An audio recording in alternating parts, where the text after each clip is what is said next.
Hello beautiful people, welcome to my channel, Self Love Lexi.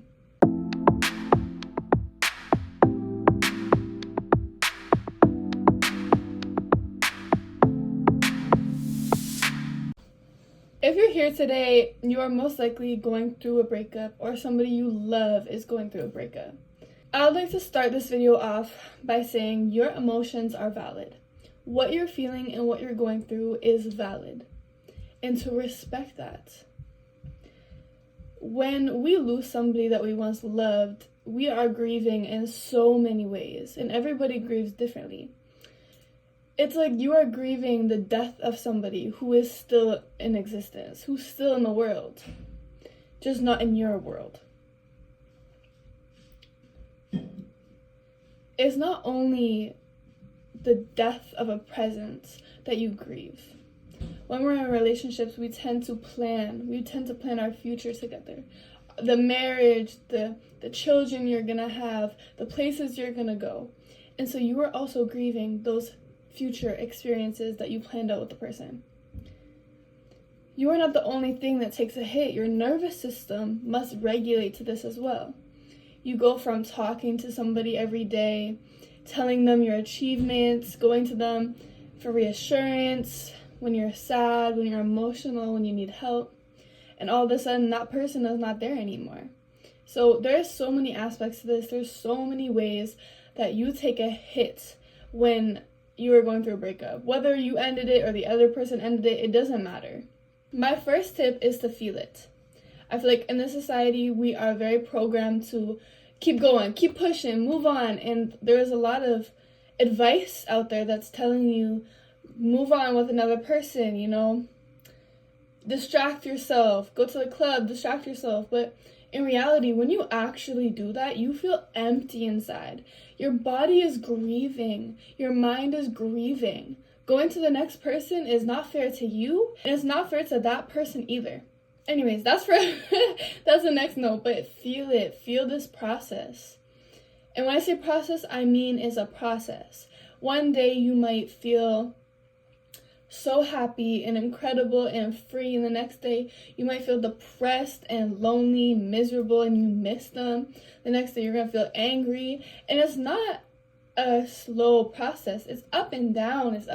Like for me, I had recently broke up with my ex and inspired this video. But there was a couple days where I was really feeling it. I was missing him, and I was missing our connection and what we had in our conversations. And I even had a moment where I finished an exam, and the first person I would have gone to tell, it would have been him. I'm gonna get emotional right now. And this is just what I'm saying. Grief comes in waves. Processing comes in waves. And it's okay to feel it. In fact, you should. There was days where I sat on my floor crying and hugging myself. And there was days where I wrote a letter titled F you. You know what I'm saying? Like, it's just the waves. And it's so much better to ride the waves than to fight them. Because you're going to drown.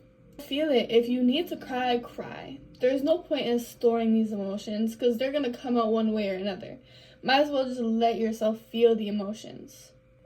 Tip number 2, do not contact them. Especially as women, we are such nurturing species that even if we broke up, we want to make sure they're doing okay. We want to check in on them and be like, are you okay? Like, I'm here for you. But do no contact. If you need to look at more videos on how to do this and how to get through it, look at videos on YouTube, Instagram, TikTok, no contact rule. Now, a lot of people do this to get their partner or their ex back. I wouldn't suggest having the intention of that. I would have the intention of actually moving on.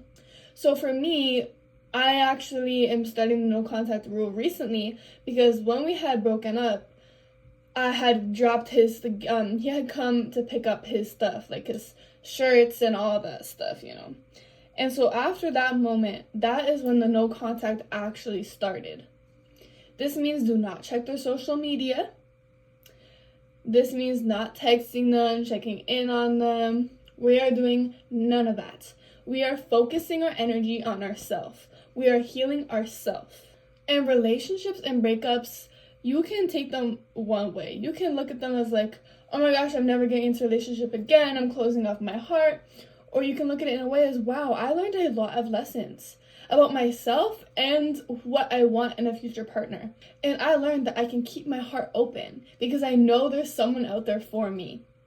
And that is the route I decided to take during this relationship.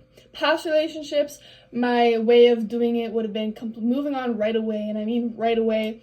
It would have been following everyone back on Instagram and Snapchat and like getting a roster and just hooking up with people and doing everything I absolutely could to not feel it. Whereas this relationship, I'm taking it very differently, and I'm learning a lot of more lessons about myself truly. So yeah, I've been feeling it, been going no contact. I'm not looking at their social media because act as if every time you look at your social media, you are self-harming yourself, because that's really what it is. And I do think that there's a grace period if you're trying to consider getting back together with them or reaching out. Yeah, I think a grace period is good. Look at their actions, see what they're doing, After finalized, not getting back together, that's when you can truly move on. When you're going no contact, you actually have the capabilities of moving on. Say somebody is an alcoholic. To actually get over this addiction, they're not going to take slight sips of alcohol. That's not how it works. You can't just get over somebody and sometimes check their social media. It's not going to work that way. You either get over them or you don't get over them. So that's why I say no contact. And in the same kind of area, it's get rid of their stuff. I do not save any photos. After the grace period of seeing whether I want to contact them again. After that period, if it's done, it's done. Photos are gone. Clothes are gone. Gifts gone. Anything that reminds me of that person is gone. Because again, you can't be a recovering alcoholic and take a shot once in a while. It doesn't work that way. I can't get over somebody and have the flowers that they bought me sitting on my counter. So one thing that I'm definitely going to do is buy myself flowers. I'm going to do things for myself. Delete photos, remove everything. Whether you need to put something in a box so you just don't see it for a good while, that works too. Fourth tip is focus on yourself. We tend to pour a lot of love, especially women, we tend to pour a lot of love into a relationship. In this moment in time, it's time to flip that round and pour the love back into yourself. So for me, I'm somebody who loves to give people reassurance. I love to give my partners reassurance. I love to make sure they know that they are loved. I love giving them compliments and telling them how handsome they are and how proud of them I am. And so in these moments when you are kind of in this spot of loneliness and desperation, it is key to give those back to yourself. And so things I've been doing recently was I've been looking in my mirror and being I'm so proud of you. You are doing incredible. Keep going. You're beautiful. And I'll pour the love that I poured into others into myself as well. A lot of people, when they're done relationships, tell you to love yourself. But when a relationship ends, it is truly hard to understand the concept of this. Because we don't actually love ourselves. We feel insecure, we feel hopeless, we feel lonely, and all these things. It's hard to just love yourself. And so there's steps you can take to create an environment of self-care and soothing. Instead of battling yourself and telling all the things that you should have done better, coulda, shoulda, woulda. Okay? This is the time to forgive and accept. Accept who you are. Forgive the parts of you that you wish you could change or go back and do differently. Forgive those parts. No, the relationship would not have been better if you went back and changed things. It is what it is. The relationship went how it went. You did what you did. They did what they did. Okay? Accept what happened, because that is reality. You cannot move on if you are not facing reality. If you were in a relationship and you loved that they got you flowers all the time, get yourself flowers. If you were in a relationship and they loved that they complimented you all the time, compliment yourself. Take that power back. Because one thing I used to do in old relationships was I yearned for the the reassurance that I would get in relationships and the attention. And so I would focus my attention on other men. Whereas now, no. A lot of people's initial response after a breakup is to go to the next person. In fact, a lot of people have in their head who they want to go to next. I have done this for every single past relationship where I have immediately moved on. And this was because part of me didn't know how to process and deal with the breakup. Another part of me was insecurity. There were so many parts of me, but now I implemented this rule. A month after the breakup, I'm not allowing myself to follow any men, add any men, talk to any men with the intention of like flirting or any of that. I'm not going to do that to any men for at least a month. Because this allows me to truly pour the love into myself, not look for it externally, not looking for validation or nothing, just pouring the love into myself, learning the lessons I needed to learn, figuring out who I want to be, figuring out who I want my future partner to be, all of these things. And I feel like everybody should do this. I think that you can tell when somebody's like kind of chaotic energy when they go immediately to those other girls or other guys and follow everyone back and add everyone back. I just think that just kind of like reeks ick for me now. Like for the place I am at now, I don't think I'll ever do it again. I have a rule, 30 days, no contact with no men. And that's just minimum. I'll probably go even further because I'm really at a place right now where I am learning myself and I'm learning what I needed to learn in this relationship. And I'm loving it. I'm loving every second of it because it really teaches you to not look externally for validation. Tip number 5, take the lessons. A lot of times in a relationship, we say, oh, I wasted da-da-da of my life. We are never wasting our time with the people that we meet. Every single person that we meet and spend the time with are there intentionally. They're there to teach us something, either about ourselves or what we want. So, for me, I learned a lot of lessons on futuristic Alexis. I created a list of non-negotiables in my future relationship because I learned some patterns that I have in this relationship. I tend to put my boundaries aside and uphold connection. So, especially early in the relationship, I would kind of put myself and my boundaries aside just to glamorize a connection with somebody. And that was a cycle that I realized I'd been continuing a lot of my life. And it came from abandonment. It came from this fear that I didn't want to abandon people like I was abandoned. And so I didn't want to leave people at the first sign of disrespect, which I now understand why I should. I now understand. So I have created a list of non-negotiables in my next relationship. Like, I'll just give you an example. Hold the door open for me. Flowers. No swearing at me, no yelling at me. Only has eyes for me. And these are just things like bare minimum. But I just wanted to write them down so I can always refer back to it. So, always uphold your boundaries. They're never too much. Okay, a lot of people will tell you like, oh, that's not really realistic. Girl, they're realistic. Take the lessons that you learned from this relationship. Like I said before, every single person in your life has a lesson to teach you. They're there for a reason.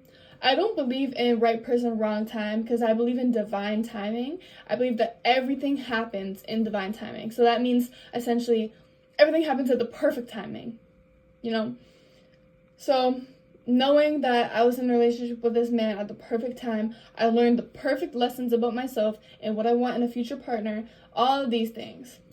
Number 6, take the time to figure out who you want to be as a person. Now, when we go through breakups, we might be reminiscing over the things that you did wrong and the things that you would fix and go back and do differently. There's no point in doing this because you can't go back and do them differently, but you can acknowledge the mistake, forgive yourself for it, have awareness of what you want to do differently, and do it differently. You can't go back, you can't change the past. Nope, but you can create your future.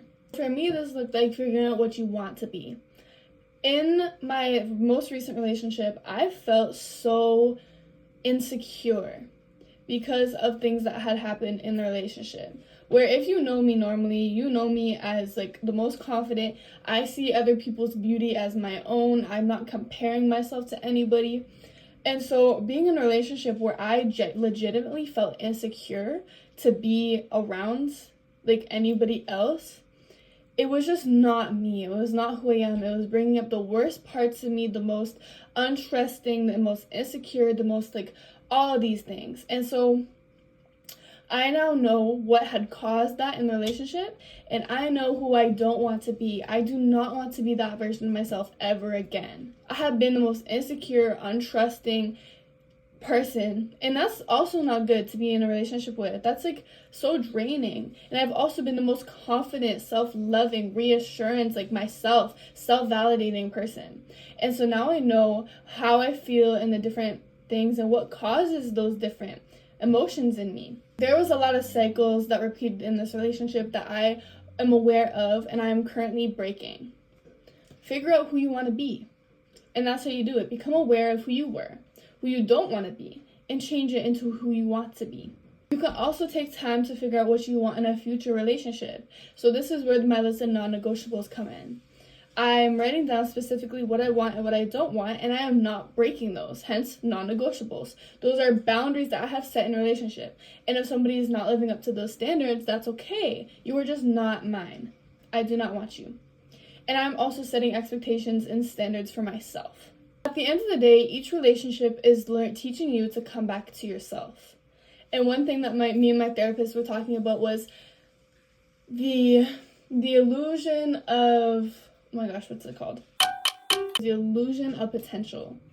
I tend to hold a list of potential that I see in somebody, and I hold these standards up for them. So for example, for my ex, I held him to such high potential in my mind because that's what I saw in him. I saw the man that he could be, and I tried to elevate him to that potential, where it just wasn't him. You know, I was creating a potential for him, and it just wasn't him.